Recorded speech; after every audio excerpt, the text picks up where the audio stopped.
जी good morning. स्वागत है आपका सरस्वती ऑनलाइन क्लासेस में। और हम अपनी प्रश्नावली 3.2 कर रहे थे, उसके 10 क्वेश्चन हो चुके हैं और आज 11वां क्वेश्चन करेंगे। तो शुरू करते हैं अपनी प्रश्नावली 3.2 और question number 11। Okay, question number 11 क्या है, पहले इसको लिख लेते हैं।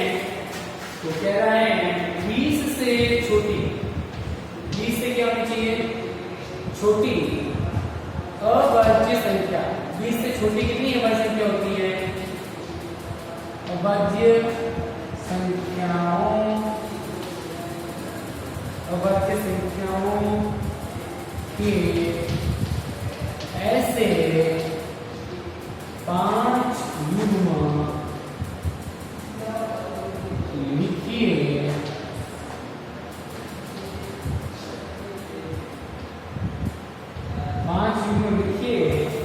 जिनका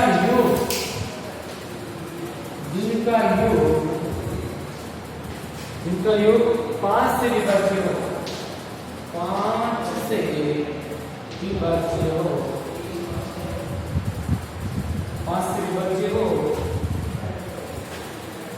संकेत दे जाओ बस, संकेत है 3 + 7 = 10। ये संकेत है अपना। क्या कह रहे थे, समझना बात को। कहना क्या चाह रहा है, ये कह रहा है कि 20 से छोटी अभाज्य संख्याएं जो होती हैं उनके 5 युग्म 5 जोड़े ऐसे होने चाहिए जिनका योग, जिनको जोड़ने पर उसमें 5 से विभाज्य हो, 5 का पूरा भाग जाए, 5 का पूरा भाग पूरा जाना चाहिए। जैसे 3 और 7 दोनों ही क्या है, अभाज्य संख्या, क्योंकि दोनों में दो संख्याओं में भाग जाता है, एक तो स्वयं का और एक का। मतलब ये संख्या ऐसी है जिनके सिर्फ 2 गुणनखंड होते हैं। अब देखो इन दोनों को जोड़ा, कितना आया 10, और 10 में 5 का भाग जाता है, पूरा 2 बार। तो ये 2 अभाज्य संख्या ऐसी है जिनको जोड़ने पे जो संख्या आती है उससे 5 का पूरा भाग जाता है। तो ऐसे में 5 जोड़े बनाने हैं और उन जोड़ों को जोड़ने पे जो आती है संख्या उसमें 5 का पूरा भाग जाना चाहिए। अब 2 अभाज्य संख्याओं के ऐसे जोड़े बनाएंगे। चलो शुरू करें। तो शुरू करते हैं अपना कार्यक्रम। देखो हमें पता है गिनती में एक जो है, एक न तो भाज्य संख्या है और न ही अभाज्य। एक दूसरे को तो छोड़ ही दे, 2 अभाज्य संख्या है, 3 अभाज्य संख्या है, क्योंकि 2 और 3 इनमें 2 में 2 का भाग जाता है 1 का, 3 में 3 का भाग जाता है 1 का, 4 में देखो 1 का भाग जाएगा, 2 का भाग जाता है और 4 का खुद का। 4 में 3 संख्याओं का भाग जा रहा है। जिस संख्या के 3 से अधिक गुणनखंड हो वो होती है भाज्य। ये तो है अभाज्य, ये है भाज्य। मैं लिख रहा हूं एक बार। फिर 5 क्या है, अभाज्य संख्या। फिर 5 में 5 के भाग जाता है 1 का। फिर आता है 6 भाज्य संख्या है। 6 में 1 का, 2 का, 3 का और 6 का खुद का। 4 संख्याओं का भाग जाए, जिसमें 2 से ज्यादा संख्याओं के भाग जाए या जिसके 2 से अधिक गुणनखंड हो वो होती है भाज्य। फिर आता है 7 में 7 के 2 गुणनखंड होते हैं, 1 और 7 खुद। 8 भाज्य संख्या है कि 8 में 1 का, 2 का, 4 का, 8 का खुद का। फिर 9 में भी 1 का, 3 का और 9 का खुद का, 3 गुणनखंड है तो भाज्य संख्या। फिर 9 के बाद 10 में क्या है, भाज्य। 1 का, 2 का, 5 का, 10 का खुद का, 4 गुणनखंड। फिर 11 में भाई किसी का भाग खुद का जाता है और 11 का 1 का और खुद का और किसी का नहीं, 2 गुणनखंड है। 11 क्या हो गए, अभाज्य संख्या। 12 भाज्य, 13 वापस अभाज्य। 13 में खुद का और 1 का भाग जाता है। फिर 14 भाज्य, 14 में 1 का, 2 का, 7 का और 14 का खुद का, 4 गुणनखंड है। 15 में भी 1 का, 3 का, 5 का, 15 का खुद का, 4 गुणनखंड भाज्य संख्या होगी। 16 भाज्य, 1 का 2 का 4 का 8 का 16 का 17 अभाज्य संख्या है क्योंकि 17 में एक और खुद का 2 यूनिट है। 18 भाज्य है क्योंकि 18 में 1 का 2 का 3 का 6 का 9 का 19। तो 20 क्या करेंगे 20 से छोटी मतलब 20 से पहले वाली जो होती है भाज्य और ये होती है अभाज्य। अब ये कह रहा है अभाज्य संख्या, तो ये कह रहा है अभाज्य संख्या ये है 20 से छोटी अभाज्य संख्या 1 2 3 4 5 6 7 8। भाज्य को छोड़ दो क्योंकि भाज्य की तो बात ही नहीं कर रहा है, ये बात कर रहा है अभाज्य की। तो मैंने आपको समझाने के लिए बताया कि भाज्य कौन सी है अभाज्य कौन सी। अब ये सारी अभाज्य है, अब इसमें ऐसे जोड़े बनाओ इसमें 5 का पूरा भाग है। जैसे ये अभाज्य संख्या ये अभाज्य संख्या 2 + 3 इनको जोड़ो 2 और 3 में कितना 1 5 5 में 5 का भाग पूरा हो जाता है। हाँ एक बार जाता है। ये पहला जोड़ा हो गया 2/2 और 3। फिर ये कर लो 13 और 7 13 + 7 कितने होते हैं 20। अब 20 में 5 का पूरा भाग जाता है 4। तो ये दो अभाज्य संख्या होगी 13 और 7 ये सब क्या अभाज्य संख्या। ऐसे आपको ऐसे जोड़े बनाने हैं जिनको जोड़ने पर जो संख्या है उसमें 5 का पूरा भाग 17 + 3 कर लो 17 + 3 17 और 3 20 इसे 5 का पूरा भाग जाएगा 4 बार। फिर ये कर लो 7 और 3 10 ये हो गया। चलो फिर कर लो 17 में 3 20 हो गया 2 हो गया 2 + 3 हो गया। फिर कर लो 19 में 11 19 + 11 कितने होते हैं 30। जैसे भाग गया 5 का 6 बार। ये 19 और 11 दो अभाज्य संख्या है इनको जोड़ने पे 30 आता है और इसमें 5 का पूरा भाग जाता है। ऐसे आपको युग्म बताने हैं 5 कितने बताने हैं 5 4 तो गए। एक और ले लो कोई भी 17 और 17 हो गया 19 11 हो गया 13 और 7 कर लो 5 और 5 11 13 कर लो 13 17 कितने होते हैं 30 और इसमें 5 का पूरा भाग जाता है। ठीक है ऐसे आपको युग्म बताने हैं। आपकी समझ में आ गई अभाज्य संख्याओं के जोड़े। तो इसको लिख लो ऐसे कैसा कौन सी ऐसे अभाज्य संख्याओं के जोड़े लिखो। युग्म का मतलब होता है जोड़ा 5 युग्म में 5 जोड़े देखो 1 और 2। जब दो संख्या साथ में आ जाए तो क्या हो गया जोड़ा। जब भी दो वस्तु के साथ होती है जोड़ा होता है ना पति पत्नी का जोड़ा। दो अपने जुड़ते हैं तो जोड़ा होता है ना होता ही होता। अपन कहते हैं जुटे दो तो जुटे वो एक जोड़ देगा दो साथ में देगा क्योंकि वो जोड़ा ही आता है। युग्म का मतलब होता है जोड़ा।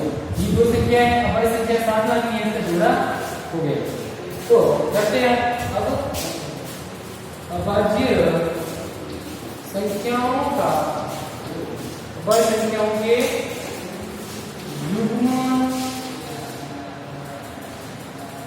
का योग जो 5 से विभाज्य हो उससे 5 का पूरा भाग 5 से विभाज्य होगा 5 का पूरा भाग देना चाहिए। ओके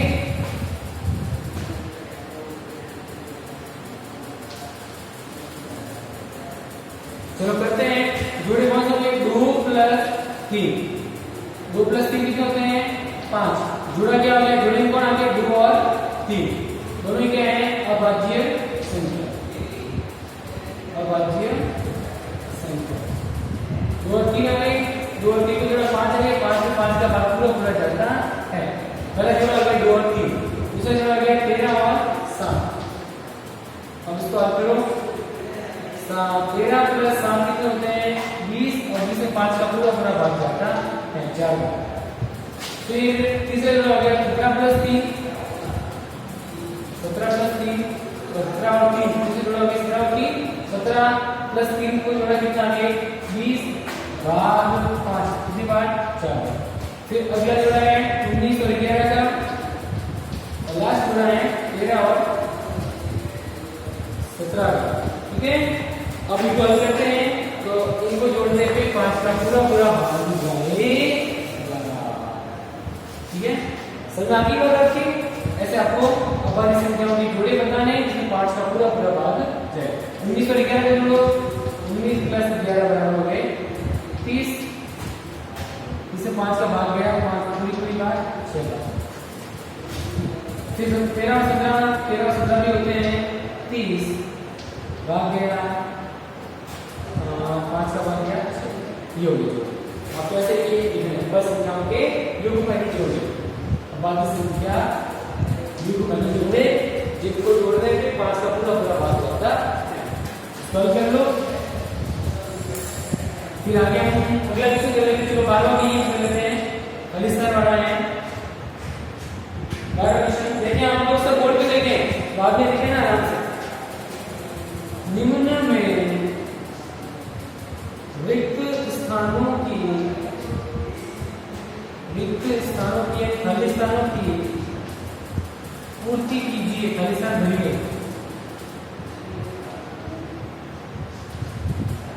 तो जो पहला है इसमें वह संख्या, वह संख्या जिसके केवल 2 गुणनखंड हो,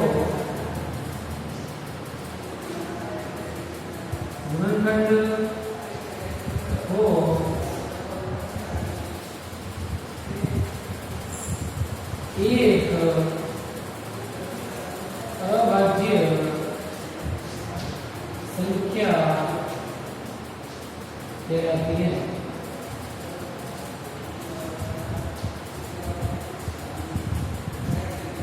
वह संख्या जिसके केवल 2 गुणनखंड हो उसे क्या कहते हैं? अभाज्य संख्या। 2 गुणनखंड का मतलब जिसमें सिर्फ 2 संख्याओं का भाग हो जाए, खुद का और एक का। तो वह संख्या जिसके 2 गुणनखंड हो उसे अभाज्य संख्या कहती है, या अभाज्य संख्या कहलाती है। दूसरा वाला स्थान देखो क्या है? वह संख्या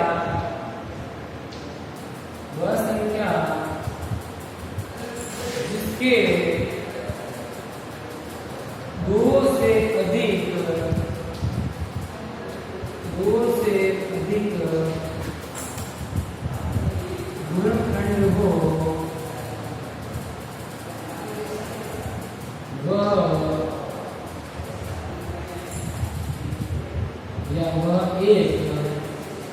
वह एक कहलाती है। क्या कहलाती है? वह संख्या जिसके 2 से अधिक गुणनखंड हो वह क्या कहलाती है? भाज्य संख्या। क्योंकि इसमें 2 से अधिक संख्याओं का भाग जा रहा है, तो वह संख्या जिसके 2 से अधिक गुणनखंड हो उसे भाज्य संख्या कहते हैं। तो करो इसको, फिर आगे नोट करो इसको जल्दी से।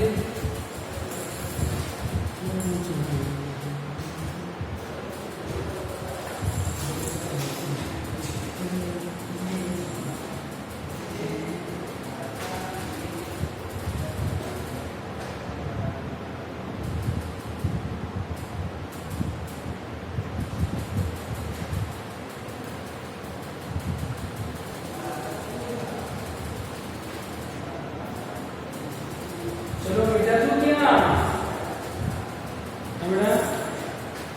अरे बेटा तू क्या? तो जल्दी करो इसको, क्या करते हैं?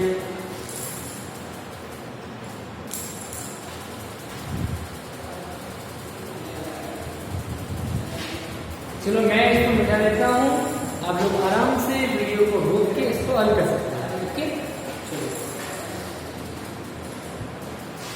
तीसरा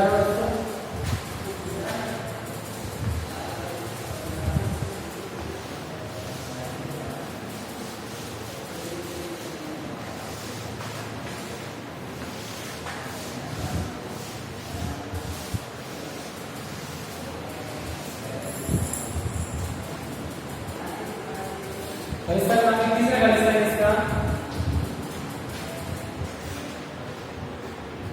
एक है ना, एक न तो खालिस्तान है और न ही हमेशा है। ये क्या है, एक न तो भाज्य संख्या है, एक न तो अभाज्य संख्या और न ही भाज्य संख्या। एक न तो भाज्य संख्या, एक न ही अभाज्य संख्या है। ओके, एक भाज्य भी नहीं है, अभाज्य भी नहीं है। ठीक है ना, याद रखना इस बात को। चौथा, सबसे छोटी अभाज्य संख्या, सबसे छोटी अभाज्य संख्या है। कौन है? अभाज्य संख्या मैंने आपको बताया, गिनती हम शुरू करें तो पहले क्या है, एक ना तो अभाज्य है और नहीं भाज्य, एक को छोड़ दो, फिर क्या आते हैं दो। तो अभाज्य दो क्या है? अभाज्य संख्या। तो सबसे पहले कौन सी अभाज्य संख्या आती है? दो। जो सबसे पहले आएगी वो सबसे छोटी होगी ना, अभी दो के बाद तीन, फिर चार, जैसे आगे आगे आती है संख्या। तो अभाज्य संख्याओं में सबसे पहले क्या आते हैं? दो। दो सबसे छोटी अभाज्य संख्या है। तो सबसे पहले आती है सबसे छोटी। तो सबसे छोटी अभाज्य संख्या कितनी है? दो। कौन है भाई? दो। याद रखना। फिर पांचवा, सबसे छोटी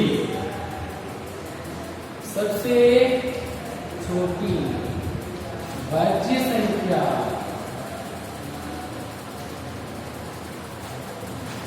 है। कौन है? सबसे छोटी भाज्य संख्या है 4। भाज्य किसकी बात कर रहा है? भाज्य। देखो, एक को तो छोड़ी दो, दो अभाज्य संख्या अभाज्य, तीन भी अभाज्य संख्या, ये दोनों में खुद का और एक भाज्य। फिर आते हैं चार। चार क्या है? भाज्य संख्या। चार क्या है? भाज्य। इसमें एक, दो का और चार का, इसके कितने गुणनखंड हैं? एक, दो और तीन। जिसके दो से अधिक गुणनखंड हो उसे कहते हैं भाज्य संख्या। तो भाज्य संख्या की शुरुआत कहाँ से हो रही है? चार से। तो चार जो है ये सबसे छोटी भाज्य संख्या है। ये भाज्य संख्या की शुरुआत ही चार से होती है। तो सबसे छोटी भाज्य संख्या क्या है? चार। याद रखना इस बात को। तो लास्ट छठा खाली स्थान।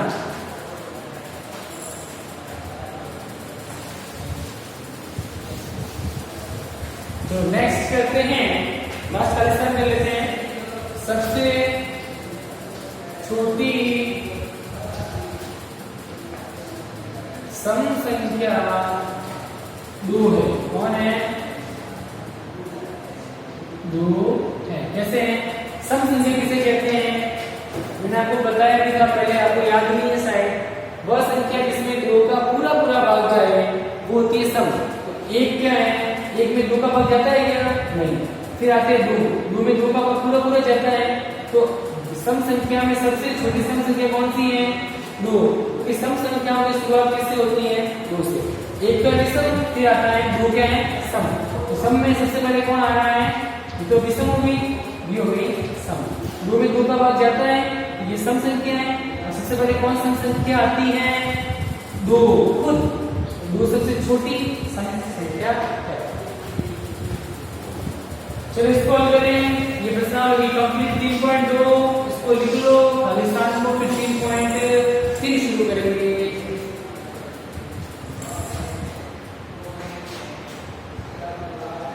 लिख लो।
लिख लो, जल्दी लिखो।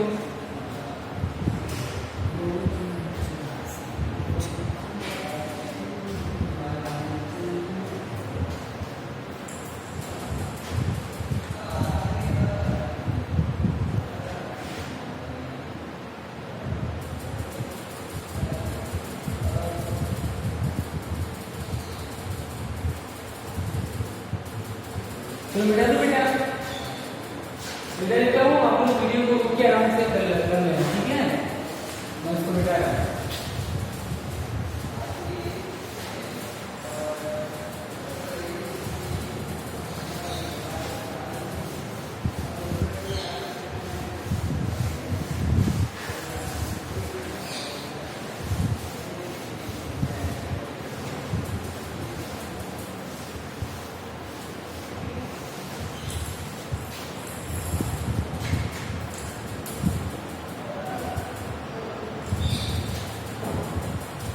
अब इस प्रश्नावली 3.3 कर लेते हैं शुरू। इससे पहले थोड़ा आपको समझा देता हूँ। 3.3 में क्या है, विभाज्यता के नियम। विभाज्यता के नियम, विभाज्यता के नियम क्या है? विभाज्यता के नियम है विभाज्यता के नियम ये बताते हैं कि कौन सी संख्या में किसका पूरा पूरा भाग जाएगा। तो विभाज्यता के नियम में कोई संख्या किसी से विभाज्य होती ही नहीं होती, किस संख्या में उस संख्या का भाग जाता नहीं जाता, तो उसका पता कैसे लगाएं? तो इसमें हम विभाज्यता के नियमों द्वारा विभाज्यता की जांच करेंगे कि भाई किस संख्या में किस संख्या का पूरा पूरा भाग जाता है, किसमें नहीं जाता। ठीक है, तो सबसे पहले हम बात करेंगे 2 की।